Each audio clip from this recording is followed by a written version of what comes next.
첫 번째 시간 아벨, 에녹, 노아에 대한 이야기를 하도록 하겠습니다. 올해도 이제 거의 마무리가 되어 가는 것 같습니다. 이제 예배로 따지면 이제 주일 예배가 3번 남았고 성탄 예배와 송구영신 예배가 남았습니다.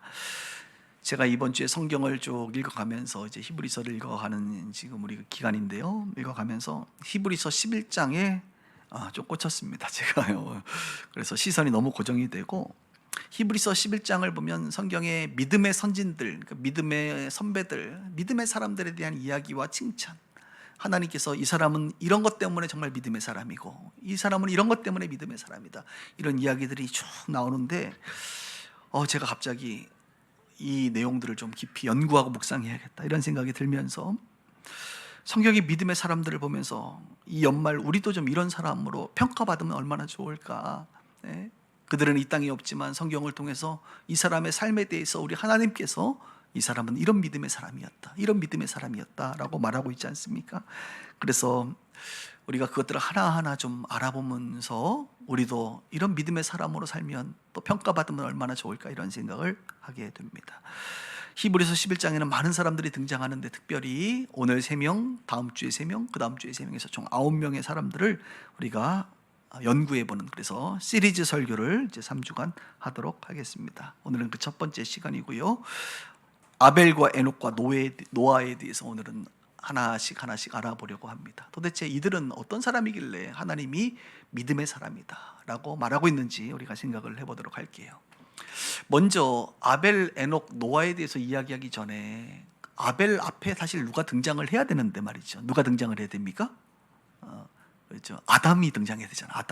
아담의 자녀가 이제 가인과 아벨이니까 아벨이 있고 또 에녹이 있고 노아가 있고, 창세기로 얘기하면 아벨은 4장, 에녹은 5장, 노아는 6장이에요. 그럼 3장에 아담이 등장하는데 히브리서 11장은 첫 번째 인물로 사실은 아담을 말하지 않고 아벨을 말하고 있다는 겁니다. 그러니까 아담은 등장하지 않아요. 아담은 결론적으로 믿음의 사람의 삶을 살았다 못 살았다 인정받지 못한 것 같아요. 참 안타깝죠, 그죠? 우리의 조상인데 어떻게 보면 아담이 믿음의 사람으로 인정받지 못하고 그의 자녀부터 이제 믿음의 사람으로 인정을 받았다고 하는 것입니다. 첫 번째는 그의 이름이 아벨입니다. 아벨. 한번 4절을 보겠습니다. 4절에 보니까 믿음으로 아벨은 뭐 때문에 그렇다는 거예요? 가인보다 더 나은 제사를 하나님께 드림으로 의로운 자라 하는 증거를 얻었다. 증거. 제사를 잘 드렸어. 제사. 예배를 잘 드렸다는 거예요. 누구보다? 가인보다 온전한 예배를 드림으로 의로운 자라. 그런데 하나님이 그 예물에 대하여 증언한다. 그러니까 예배, 제사에 대해서 말할 때 그 예물을 통하여 하나님께서 특별히 그것을 증언하고 계신다는 것입니다. 그래서 아벨은 죽었으나 믿음으로써 지금도 말하고 있다. 그러니까 아벨 하면 의로운 자, 특별히 예배와 관련돼서, 제사와 관련돼서 지금도 그는 죽었으나 우리에게 메시지하고 있다 이것입니다. 그렇죠. 인류 역사 속에서 유명한 사람들, 그들의 삶과 그들의 어떤 말들이 지금도 우리 가운데 영향을 주고 있지 않습니까? 우리에게 메시지를 주고 있지 않습니까? 그런 것처럼 아벨의 삶이, 이 믿음으로 산 아벨의 삶이 우리에게 아주 중요한 메시지를 지금 주고 있다 이것입니다. 그게 뭐예요? 그는 의로운 자. 참 대단한 칭찬이죠. 그런데 뭘 통해서요? 예배, 제사. 그것을 통해서 의로운 자라 칭찬을 받았다 이것입니다. 아벨에 대한 이야기를 보려면 창세기 4장으로 돌아가야 되는데, 창세기 4장에 가면 이제 아벨과 가인의 제사가 나오지요. 아벨은 어떤 사람입니까? 양을 치는 사람입니다. 양을 치는 사람이고 가인은 농사 짓는 사람이에요. 그래서 이제 제사를 드리는데 아벨은 뭘로 드렸어요? 양의 첫 새끼와 그 다음에 기름은 그 당시에 너무 소중한 것이죠. 기름으로 하나님 앞에 제사를 드렸고, 가인은 자기가 농사 짓는 사람이니까 농작물을 가지고 하나님 앞에 제물을 드리게 됩니다. 그런데 여호와께서, 성경에 보니까 여호와께서 아벨과 그의 제물은 받으셨으나 가인과 그의 제물은 받지 않았다 이렇게 말합니다. 하나님께서 아벨의 예배는 받았고 가인의 예배는 안 받았다 이렇게 말을 하고 있죠. 이것과 관련돼서 많은 학자들이 이제 얘기를 많이 하죠. 왜 하나님은 아벨의 예배는 받고 가인의 예배는 받지 않았을까에 대해서 공통적으로 한 3가지 정도를 말하고 있습니다. 그것을 좀 말씀드리고 싶은데, 왜 하나님은 아벨의 제사만 받으셨을까? 가인도 하나님 예배했는데, 제사 드렸는데 왜 그것은 받지 않았을까? 이렇게 우리가 생각해 볼 수 있죠. 뭐 하나님만 아시죠. 하나님 마음이니까, 하나님께서 받을만 하니까 받고 받지 않을만 하니까 안 받은 거예요. 그럼에도 불구하고 우리는 그것을 한번 추적해 볼 필요가 있습니다. 세 가지로 말할 수 있는데, 첫 번째는 예물에 대해서 먼저 얘기를 안 할 수가 없어요. 왜냐하면 히브리서가 그 예물이 증거하고 있다고 말하고 있으니까, 그 제사 중에서 특별히 예물을 드린 것과 관련돼서 우리는 힌트를 얻을 수밖에 없습니다. 그 당시 제사 제도는 사실 뭐 가장 중요한 게 어떠한 예물로 하나님 앞에 드리느냐가 가장 중요한 것 같아요. 지금은 우리의 예배는 뭐 예물, 뭐 헌금보다는 사실 더 많은 것들이 우리의 예배를 차지하고 있지만, 그 당시의 제사 제도에는, 고대 근동 사회에서 제사는 가장 귀한 것으로 사실은 드려지는 그런 행위입니다. 가장 귀한 것이 무엇일까? 그 당시 흔히 드려졌던 것이 이제 양을 드린단 말입니다. 양을, 그죠? 그 중에서도 양의 첫 새끼를 드렸다는 것은 구별해서 드렸다는 거예요. 구별해서. 그리고 양을 드리고 그 다음에 기름을 드렸다는 것은 가장 귀한 것을 드렸다는 것이. 그러니까 아벨은 하나님 앞에 제사를 드리는데, 예배를 드리는데 자기가 드릴 수 있는 것 중에 가장 귀한 것을 구별해서 드린 거고, 가인은 농작물, 자기가 농사 지니까 농작물을 드릴 수도 있지만 사실 뭐 그가 맨날 풀만 먹고 사는 건 아니거든요. 양을 또 교환해가지고, 물물 교환을 해가지고 양을 당연히 드리는 것이 그 당시 문화였는데, 그는 그냥 내가 가지고 있는 것 중에 뭐 제사 드려야 돼? 없네. 그냥 내 거 중에, 농작물 중에 하나를 가지고 그냥 드린 거죠. 그러니까 구별함도 없고 귀하게도 여기지 아니하고, 지금으로 얘기하면 예배를 드리는데 그냥 형식적으로 오늘 주일이야 가야지, 왔네. 갑자기 헌금 방울에 돌아가네. 헌금 해야 돼? 야야야, 어이구야, 10,000원 안 돼. 1,000원 그냥 예배를 드리는데 형식적으로 그의 가정이 드리는 그냥 그런 예배를 그냥 드리는 거예요. 전혀 준비도 없고 구별도 없고 정성도 없고. 그러나 아벨은 양 잡아와가 아니라 첫 새끼를, 그리고 기름을 따로 준비해서 하나님 앞에 정성스럽게 드린 것이죠. 그러니까 하나님은 사람의 마음을 아시니까, 저 가인이 드리는 저런 형태의 예배, 저런 것은 나는 곤란해. 그러나 아벨의 예배는 받으셨다, 이것입니다.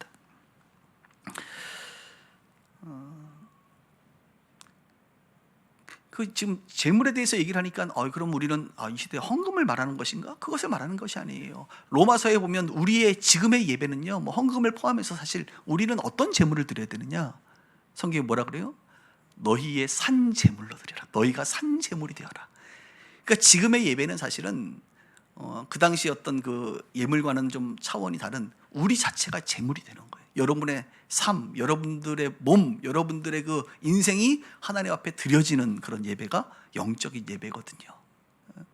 그래서 지금 우리가 드리는 이런 예배가 단순한 뭐 재물의 문제가 아니라, 헌금의 문제가 아니라, 여러분들이 예배를 드리는 시작하는 시간부터 끝나는 시간까지의 여러분들의 마음의 중심과 태도와, 그죠? 이런 모든 것들을 포함하고 있는 것이죠. 또한 두 번째는 뭐냐면 삶의 예배라고 말할 수가 있습니다. 삶의 예배. 주일날 와서 예배 1시간 드리는 게 전부가 아니라, 일상의 여러분들의 삶의 모습이 하나님 보시기에 기뻐 받으실 만해야 된다 이거죠. 그래서 창세기 4장에 보니까 뭐래요? 아벨과 그의 재물, 가인과 그의 재물, 이렇게 말하고 있어요. 재물만 말하지 않아요. 아벨을 받으셨다는 거예요. 가인을 받았다는 거예요. 근데 그들의 삶을 하나님께서 알고 계신다는 것이죠. 그러니까 예배라고 하는 것은 단순한 재물의 문제가 아니라 예배자의 삶과 연관된 것이다. 그의 생활과 태도에 관련된 것이다. 일주일의 삶이 엉망인데 그냥 주일날만 옷 반듯하게 입고 정성을 들여서 1시간만 내가 집중해서 정말 드려야지, 이렇게 드려서 되는 게 아니라는 것입니다. 그의 삶이 예배라는 것이죠. 그래서 어떻게 알 수 있습니까? 아벨이 예배 드리고 나서 칭찬받고 가인의 예배를 받지 않으니까 가인이 어떻게 아벨을 쳐 죽이잖아요. 동생을 쳐 죽인단 말이에요. 첫 번째 인류 역사에 처음에 살인이 일어난단 말이에요. 그것은 뭐냐? 가인의 평상의 삶, 그의 태도, 그의 악함이 있다는 것이죠. 그러니까 하나님은 가인의 뭐 재물 문제가 아니라 가인 자체에 대한 그의 삶을 거부하셨고 아벨의 삶을 받으셨다는 것입니다. 그리고 세 번째로는 믿음으로 드렸다는 것입니다. 이것은 뭐 하나님만 아시는 부분인데 히브리서를 통해서 그는 성경은 말하죠. 그가 드리는 그 예배의 순간에 어떻게 보면 믿음으로, 그 믿음이라는 것은 오늘 우리 히브리서 11장 6절에도 말한 것처럼 하나님께 나아가는 자는, 예배하러 나아가는 자는 하나님이 계신 것과 그가 자기를 찾는 자에게 상 주시는 이심을 믿어야 할지니라. 하나님에 대한 분명한 인식, 하나님이 계시고 하나님이 이 예배를 받으시고 나에게 상을 주실 것을 믿는 그 믿음으로 예배를 드리는 것인데, 가인은 전혀 그런 인식이 없이 그냥 우리 집안이 예배를, 제사를 드리는구나, 그냥 뭐 드리지 뭐, 이런 형태의 믿음 없는 예배가 아니었을까라고 말을 하지요. 그러니까 여러분들도 예배를 드리면서 하나님이 계신 것과, 오늘도 이 예배를 받으시고 이 예배를 통해서 영광 받으시고 우리에게 좋은 것을 주실 분이라고 하는 그 확실한 믿음 안에서 예배를 드려야 되는 것이죠. 왜? 하나님은 우리의 심령을 깨트려 보시는 분이기 때문에. 저는 잘 몰라도 하나님은 다 하신단 말이에요. 자, 그렇다고 한다면 오늘 이 아벨의 예배를 통해서 의로운 자라, 이런 증거를 얻었다 이것입니다. 그럼 여러분들에게 오늘 다시 한번 질문해 보고 싶어요. 오늘 여러분들은 아벨의 예배를 드리시는 것 같으세요? 가인의 예배를 드리세요? 오늘 내가 1시간은 집중하는데요, 그것만 얘기하는 게 아니잖아요. 우리의 삶이 있잖아요. 삶이 또한 믿음을 동반한 예배가 되어야 되거든요.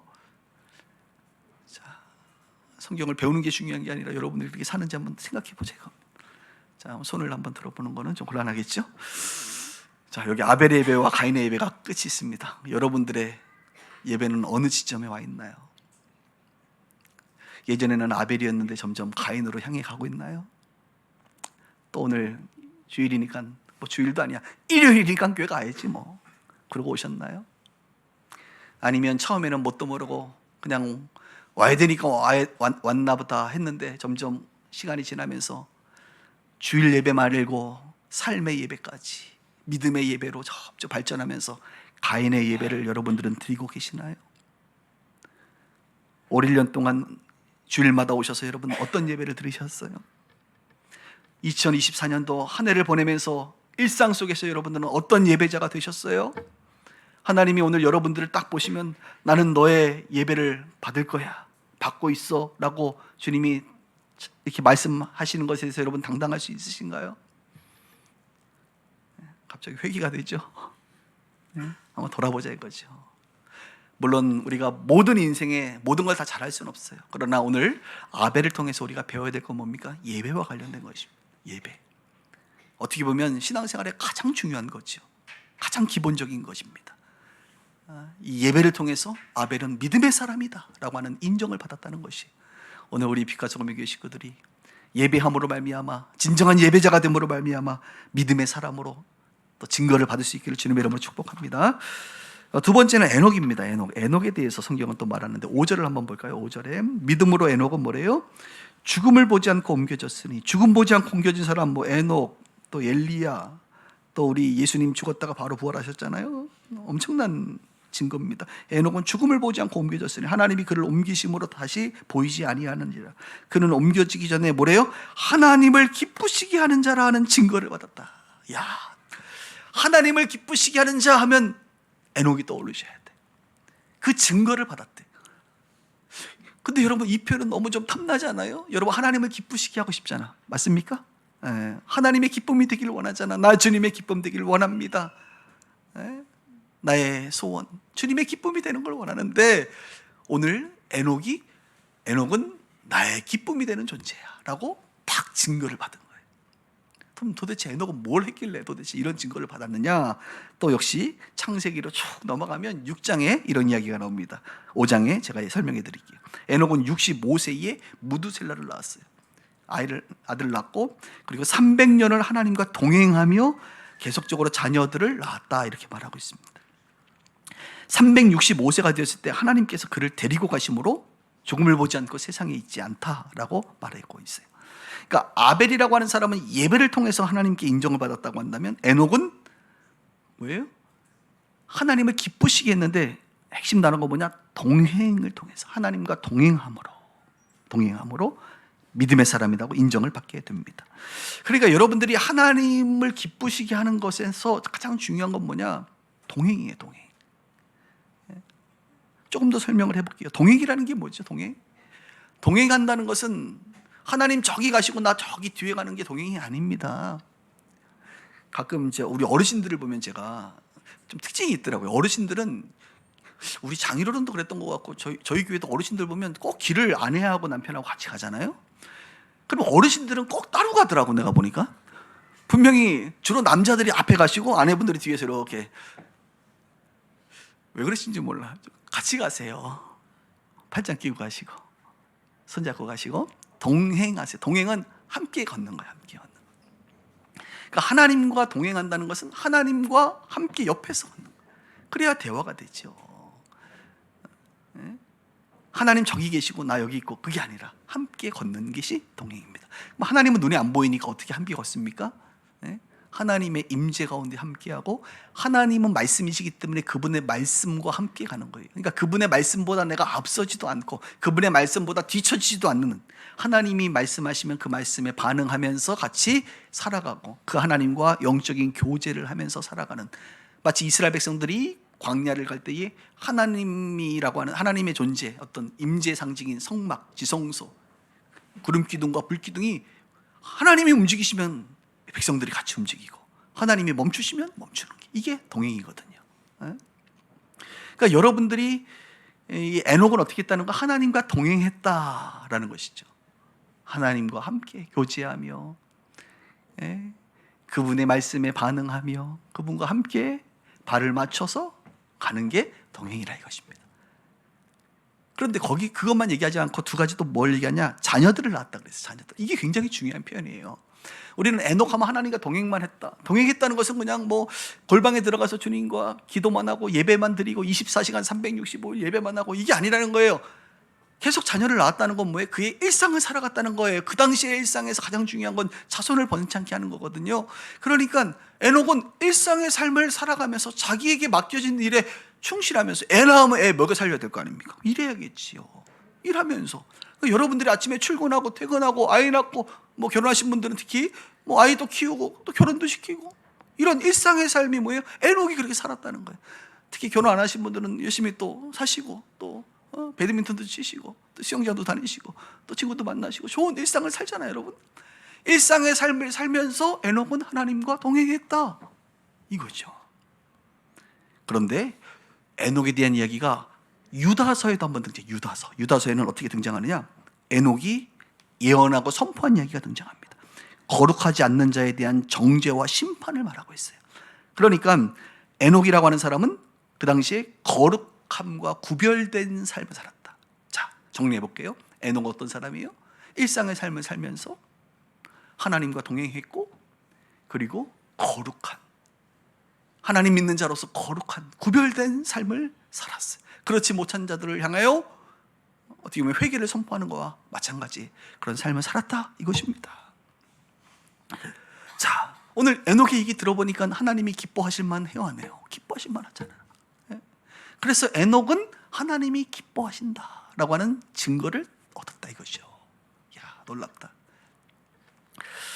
저는 오늘 여러분들이 이제 두 번째 인물 에녹을 생각하면서 여러분들의 또 삶을 한번 돌아봤으면 좋겠어요. 여러분 하나님의 기쁨이 되기를 원하십니까?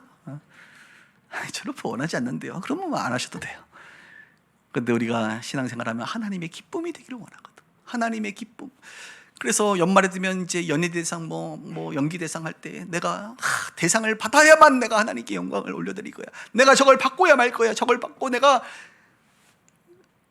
당연한 게 아니라 모든 것이 은혜입니다. 나는 하나님의 은혜로 여기까지 왔습니다 라고 내가 선포하고 와야 말 거야. 뭐 이런 것만 하나님 기뻐하지 하는 것은 아니다, 이거예요. 그래서 제발 여러분 뭐 대단한 일을 하려고 하지 마시고 그냥 에녹처럼 그냥 사세요. 일상을 살되 거룩하게 사시고, 일상을 살되 하나님과 동행하세요. 그걸 하나님이 기뻐하신다잖아. 그런데 우리는 자꾸 뭔가 대단한 성과를 내야 될 것 같고, 뭐 대단한 뭐 이름을 좀 내야 될 것 같고, 대단한 뭔가 세상에 큰 획을 좀 그어야 될 것 같고. 아니, 하나님이 그것 때문에 기뻐한다는 얘기가 아니잖아. 지금 하나님이 여러분들과 동행하면서 거룩함을 유지하고 일상의 삶을 살라 이거예요. 아멘? 제가 1부 때 그런 얘기도 했는데 하나님과 동행하잖아요. 동행 옆에 늘 계시잖아요. 그 자꾸 맨날 어떤 분은 그래. 하나님 나 사랑하시죠? 그러면 주님 뭐라 그래요? 내가 너 사랑한다. 한번 들었으면 됐잖아. 또 주님 나 사랑하시죠? 매일 주님 나 사랑하시죠? 이 정도 되면 이건 좀 뭐예요? 환자예요, 환자. 애정결핍 환자. 아니 뭘 그렇게 물어봐. 물론 주님이 대답해 주실 거예요. 아, 주님 사랑한다고 한 그 말이 그래 오늘만 사랑 이 말이 아니거든요. 여러분 하나님 사랑한다는 것은 그분은 변하지 않는 사랑을 갖고 계시잖아요. 여러분을 완전하게 사랑하신단 말이에요. 그 말 알았고 들었으면 아 우리 주님 나 사랑하는구나 믿으시고 확신하시고 그분과 함께 그 사랑하시는 주님과 함께 교제하며 살아가면 된단 말이죠. 근데 제가 어떤 성도님들은 늘 계속 물어봐. 주님 나 사랑하시죠? 사랑한다니까. 그만 물어봐라. 사랑한다고. 묻지만 마시고 그분과 함께 동행하시고 그분의 말씀을 들으시고 그분의 말씀에 반응하며 살아가는 것, 이것이 하나님을 기쁘시게 하는 삶이라 이것입니다. 자, 여러분은 어떻게 에녹이세요? 어떠세요? 에녹은 하나님과 동행함으로 믿음의 사람이라 인정을 받았습니다. 마지막 세 번째입니다. 노아는 이제 노아인데 노아는 좀 범접하기가 어려울 정도인데 그래도 우리가 좀 한번 봐야 됩니다. 7절을 한번 7절에 믿음으로 노아는 아직 보이지 않는 일에 경고하심을 받아 경외함으로 방주를 준비하여 그 집을 구원하였으니 이로 말미암아 세상을 정죄하고 믿음을 따르는 의의 상속자가 되었다. 의의 상속자로 인정을 받았어요. 그 핵심은 뭡니까? 경외하기 때문에, 하나님을 경외하기 때문에. 창세기 6장에 보면 노아라고 하는 사람은 하나님께 은혜를 입은 자고 의인이고 당대의 완전한 자고 하나님과 동행했다고 또 말합니다. 그러니까 기본적으로 하나님과 동행하는 게 가장 중요한 것 같아요. 동행해야만 주님의 음성을 들을 수 있고 그 말에 반응할 수 있기 때문에 그래요. 그리고 하나님께서 자기에게 명령한 것을 다 준행했다고 말합니다.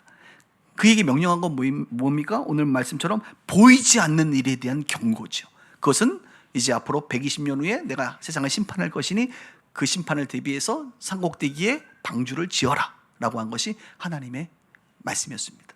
심판에 대한 경고. 근데 이게 눈에 보여요? 안 보여요? 120년 후의 일인데 안 보인단 말이에요. 그래서 히브리서가 오늘 뭐라고 말합니까? 11장 1절은 믿음은 바라는 것들의 실상이요 보이지 않는 것들의 증거다. 그러니까 대단한 믿음의 사람은 늘 보이지 않는 것에 대한 믿음을 가지고 반응하는 거예요. 아브라함이 보이지 않는 것에 대해서 반응하여 본토 친척 아비집을 떠난 것처럼 믿음이라는 것은 그 하나님에 대한 신뢰, 하나님을 알기 때문에 그분의 음성에 대한 확신이 있기 때문에 그 말씀에 대해서 내가 반응을 하는데 어떻게 반응하느냐? 하나님을 경외하는 자가 반응하는 거예요. 경외하는 자가. 그래서 노아는 120년을 산꼭대기, 아니 평지도 아니고 바닷가도 아니고 산꼭대기를 여러분 그 방주 지으려고 산꼭대기에 산에서 나무 해가지고 꼭대기까지 들어 올리고 이게 얼마나 오랜 시간이 걸립니까? 120년이 걸렸어요. 120년. 자, 여러분들에게 하나님께서 길동아 내가 100년 후에 심판을 할 테니까 네가 저기 불암산 꼭대기에다가 방주를 지어라. 가능합니까 이게? 어떻게 가능한 거예요 도대체? 이 말씀을 듣고 한 달이면 한번 해볼 만할 것 같아. 한 달 후라고 하면 120년에 120년 내 일생을 바치는 거예요.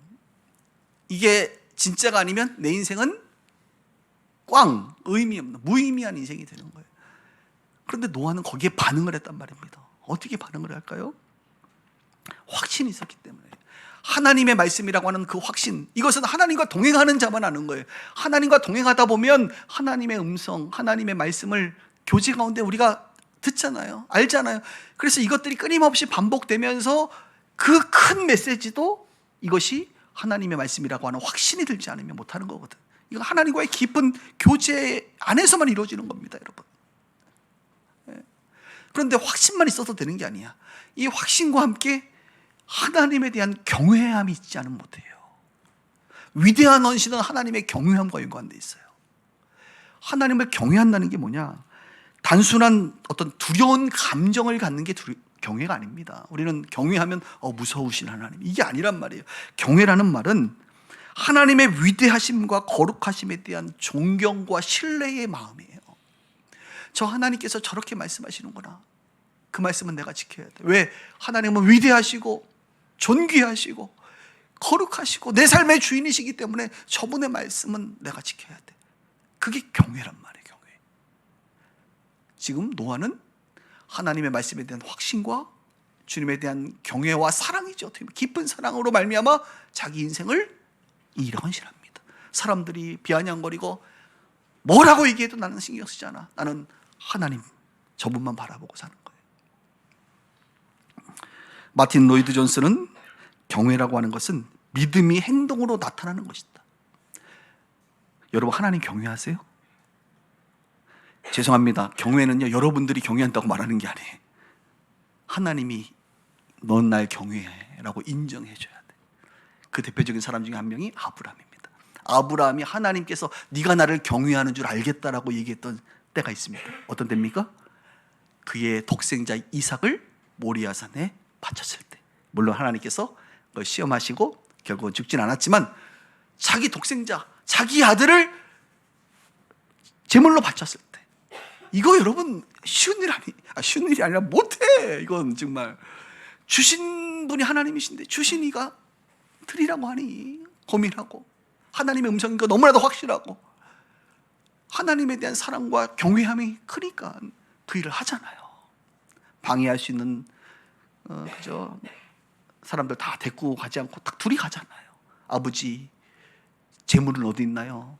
그래, 하나님이 준비했을 거야. 그리고 그 아들을 죽이려고 하는 거 아닙니까? 이거는 누구만 가능한 거예요? 하나님을 경외하는 자만 할 수 있는 거예요.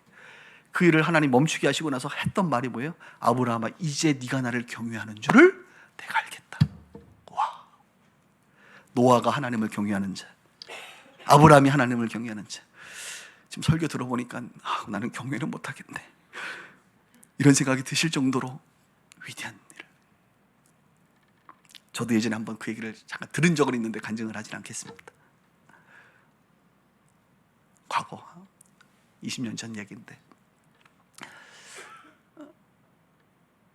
노아는 그래서 하나님을 경외하는 자로 불려져서 믿음의 사람이라고 오늘 이 시대에도 우리 가운데 말씀하고 계시는 거예요.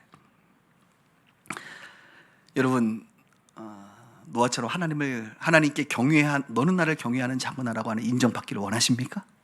네. 아멘이 많이 줄어들으셨는데 쉬운 일은 아니에요, 정말. 그러나 저는 여러분들이 그 단계까지 가기를 원해요. 제가 이 세 명을 연구하면서 보니까 다 연관이 되는 것 같아요. 처음에 우리가 신앙생활하면 무엇에 대해서 배우죠? 그때는 예배를 배웁니다. 하나님을 예배하는 것. 예배를 배우고 나면 그 다음 뭘 배우죠? 하나님과 동행하는, 교제하는 것을 배워요. 하나님과 깊이 동행하고 교제하는 사람은 하나님께서 그를 알아 그에게 어떻게 보면 감당할 수 없는, 하나님을 경외하지 않고는 할 수 없는 그 일을 맡기실 수 있어요. 오늘도 아까 대표 기도할 때 우리 선교사님들, 우리 교회 선교사님들 너무 사랑하시는 거 여러분 감사하게 생각해요. 정말 많이 기도해 주셔서 감사한데, 우리 선교사님들 보면 정말 참 하나님을 경외하는 것 같아. 정말로 그렇지 않으면 그렇게 못할 것 같거든요. 저는 그런 생각이 좀 들어요. 참 나보다 믿음이 참 크신 분들이다, 이런 생각이 많이 드는데, 그죠? 오늘 설교 3명을 연구하고 준비하면서 우리가 모든 것을 통해서 믿음의 사람이라고 인정받으면 좋겠지만 그거는 좀 아닌 것 같아요. 그럴 수 있는 사람도 없어요, 사실. 그러나 하나님은 여러분들을 종합적으로 보시지만 특별히 어느 부분을 통해서, 마치 아벨처럼 예배를 통해서, 저 친구는 예배를 통해서 정말 믿음의 사람이야, 저 친구는, 에녹은 하나님과 동행하는 모습을 보면서 하나님이 참 믿음의 사람이야, 또 노아 같은 영적 거장들은 정말 하나님을 경외함을 통하여 믿음의 사람이야 라고 주님이 증거해 주고 있다 이것입니다. 저는 오늘 여러분들에게 묻고 싶어요. 여러분들도 이런 믿음의 사람으로 정말 불려졌으면 좋겠는지 묻고 싶어요. 저는 여러분들의 평생의 신앙을 통하여 다시 한번 그렇습니다. 주님, 나도 어느 부분에 있어서 믿음의 사람이다 라고 하는 그 칭찬과 하나님의 증거를 얻게 되는 그런 사람 되기를 원합니다. 주님, 나를 그런 사람 되게 하여 주옵소서. 그런 우리 빗소 가족들 되기를 주님의 이름으로 축원합니다.